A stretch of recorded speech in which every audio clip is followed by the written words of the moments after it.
बिस्मिल्लाहिर्रहमानिर्रहीम। अस्सलाम वालेकुम। फैसल अब्बासी हाज़िर खिदमत है। बहुत दिनों के बाद आपसे 92 डिजिटल के प्लेटफॉर्म पर मुलाकात हो रही है। बहुत अहम डेवलपमेंट हैं। परवेज़ खटक साहब की जमात सामने आ चुकी है और परवेज़ खटक साहब की जमात को लेके कल तक तो ऐसे लगता था कि परवेज़ खटक ने इतने लोग अपने साथ मिला लिए हैं कि होश उड़ा दिए हैं। और इब्तदाई तौर पर जो फहरिस्त सामने आई उसमें 57 के करीब लोग थे, जिनमें कुछ साबिक MNAs, MPAs, कुछ मुशीर, कुछ मुआवनीन खुसूसी, यानी किसी न किसी तरीके से उन्होंने कभी न कभी पब्लिक ऑफिस होल्ड किया था या उन्होंने इलेक्शन कंटेस्ट किया था। बहरहाल 14 के करीब लोग हैं जिन्होंने तरदीद की है और साथ ही साथ जो PTI पार्लियामेंटेरियंस है उसके तर्जुमान ने भी तरदीद की है कि सोशल मीडिया पे ये चलने वाली फहरिस्त जाली है। अब असल में कितने लोग परवेज़ खटक साहब के साथ हैं, लेकिन एक बात तो है कि परवेज़ खटक साहब की जमात के खदोखाल देख के ये लगता है कि KPK में तमाम जो अज़ला हैं, दो चार को छोड़ के परवेज़ खटक की जो जमात है उसकी नुमाइंदगी मौजूद है इन मुंतखब लोगों की हद तक। बहरहाल अब ये कैसे चलेगा, और परवेज़ खटक ने एक इंटरव्यू भी दिया है, इसमें उन्होंने क्या इंकशाफात किए हैं, उनकी जमात का मकसद क्या है, इस पर मैं कुछ मुफस्सल बात करूँगा आगे चल के। दूसरी अहम डेवलपमेंट ये है कि तोशाखाना केस, इसको लेकर जो अदालत है, जो तोशाखाना केस जज हैं हुमायूं दिलावर साहब, उनकी अदालत में इसकी समाअत हुई और जो PTI के चेयरमैन हैं उनके वकील गौहर अली ख़ान ने आज ये दरख्वास्त दायर की कि जो जज हुमायूं दिलावर हैं उन पर उन्हें एतमाद नहीं, लिहाजा वो ये केस दूसरी अदालत को मुंतकिल कर दें। बाद में उनकी दरख्वास्त को मुस्तरद कर दिया गया है और इस समाअत के दौरान चेयरमैन PTI के वकील गौहर अली ख़ान ने आज अपने मौक्कल की हाज़िर से इस्तिस्ना की दरख्वास्त भी की और केस की मुंतकिली की दरख्वास्त भी की। वकील अली गौहर ख़ान ने जज हुमायूं दिलावर की फ़ेसबुक पोस्ट्स अदालत को दिखा दी। वकील गौहर अली ख़ान का कहना था कि केस में फेयर ट्रायल का सवाल है। तमाम पोस्ट फेसबुक पर मौजूद हैं, पोस्ट ठीक हैं या नहीं, लेकिन अदालत के लिए दुरुस्त नहीं कि ट्रायल चलाए। अगर जज ऐसी पोस्ट अपलोड करे तो क्या केस गैर जानिबदार तरीके से सुना जा सकेगा? इलेक्शन कमीशन के वकील ने कहा कि 2014 का मवाद लगाकर अदालत की किरदार कुशी की गई है। केस मुंतकिली की दरख्वास्त तो पहले से इस्लामाबाद हाई कोर्ट में दायर है, मकसद सिर्फ जज पर कीचड़ उछालना और ताख़ीरी हरबे हैं। जज हुमायूं दिलावर ने दौरान समाअत अपनी फ़ेसबुक अकाउंट की तस्दीक की और कहा कि फ़ेसबुक अकाउंट उनका है लेकिन पोस्ट्स उनकी नहीं हैं। गौहर अली ख़ान जुडिशल इंक्वायरी में भी जा सकते थे। जज का ये भी कहना था कि PTI जैसे ट्रॉलिंग करती है वैसे ही गौहर अली ख़ान ने भी ट्रॉलिंग की और कमरे अदालत में सबके सामने पोस्ट दिखा दी। एडिशनल सेशन जज हुमायूं दिलावर ने चेयरमैन PTI की आज हाजिर से इस्तिस्ना और केस की मुंतकिली की दरख्वास्तों पर फैसला महफूज किया। बाद अज़ां अदालत ने आज हाजिर से इस्तिस्ना की दरख्वास्त मंजूर कर ली और उन्हें 20 जुलाई को ज़ाती हैसियत में तलब कर लिया। ये सारा मामला है जी। और आज ये जो ग्राउंड्स लिए गए हैं अली गौहर ख़ान साहब की तरफ से, जो चेयरमैन PTI के वकील हैं उनकी तरफ से, और उसके बाद जो सिलसिला रहा वो आपके सामने है। जो दरख्वास्त का हाजिर से इस्तिस्ना की वो तो मंजूर की गई, लेकिन केस मुंतकिली की दरख्वास्त मंजूर नहीं की गई है। तोशाखाना केस इंतहाई अहम है। कोई लंबी चौड़ी बात नहीं है, मैं इस पर डिटेल बात नहीं करना चाहूँगा। वज़ीर-ए-आज़म बनने से पहले ये कानून था कि आप 20 या 25% रकम देकर तोशाखाना से तहाइफ ले सकते हैं।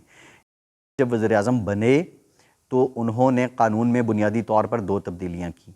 एक तो ये तब्दीली की कि जो पिछली हुकूमत है, यानी अगर अब ये अगस्त में हुकूमत ख़त्म होगी तो इनके जो अदवार के तहाइफ हैं उनका रिकॉर्ड आने वाली हुकूमत नहीं निकाल सकेगी या उसकी छानबीन नहीं हो सकेगी। और दूसरी ये तब्दीली की कि जो 25% था रकम थी उसको 50% कर दिया।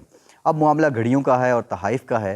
अगर ओपन मार्केट बात करें तो जो तहाइफ वसूल किए उनकी कीमत बनती है 2 अरब 40 करोड़, और दूसरी जानिब जो पैसे कौमी ख़जाने में देकर वो तहाइफ हासिल करने थे, उन्हीं के दौर में जो कानून बदला उसके मुताबिक 1 अरब 20 करोड़।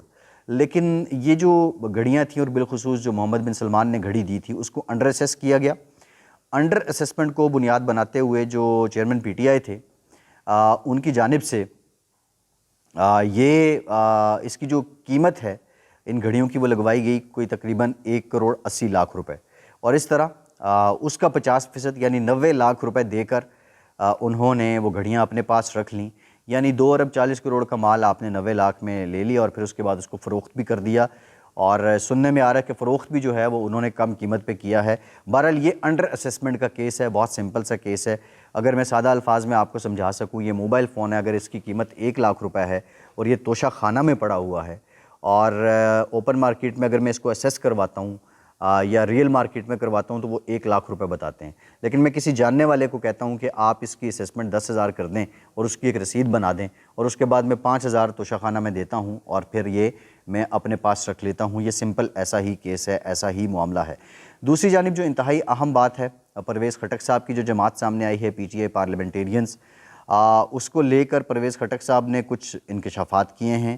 اور معاملہ یہ رہا کہ پرویز خٹک جو ہیں وہ بہت قریبی سمجھے جاتے تھے پی ٹی آئی چیئرمین کے, لیکن پرویز خٹک صاحب نے حال ہی میں یہ کہا ہے کہ ہم اسٹیبلشمنٹ ہمارے کبھی بھی خلاف نہیں تھی, لیکن اسٹیبلشمنٹ کی طرف سے اگر کوئی کیوری آتی تھی یا کوئی سلسلہ چلتا تھا تو اس میں بہت زیادہ ڈیلے ہمارے اینڈ سے ہوتا تھا. ساتھ ہی ساتھ یہ بھی کہا کہ جو تھے انہیں 2-3 بار انتخابات کی آفر دی گئی لیکن خود ہی مکر گئے اور وہ انتخابات نہیں کروانا چاہتے تھے.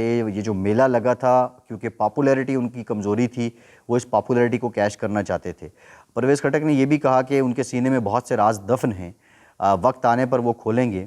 اور اب اگر عوام دوسری جانب نظر دوڑائیں تو ایک لمبی جھوٹی کہانی نظر آتی ہے جہاں الیکشن کا مطالبہ, وقت پر انتخابات نہ ہونے کا فساد اور اسٹیبلشمنٹ پر بھی بے دریغ الزامات لگائے جا رہے ہیں.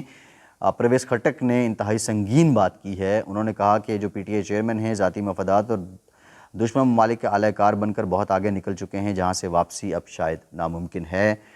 ساتھ ہی ساتھ 9 مئی کے جو واقعات ہیں ان کا بھی ذکر کیا گیا ہے اور یہ حالات ہیں.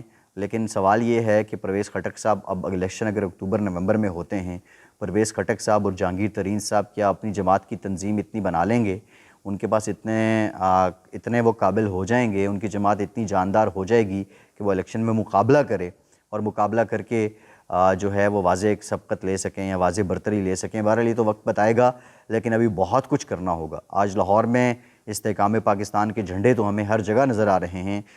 کارکن کب نکلیں گے, جلسہ کب ہوگا, اس کا ہمیں بھی انتظار ہے. فیصل عباسی کو اجازت دیجیے.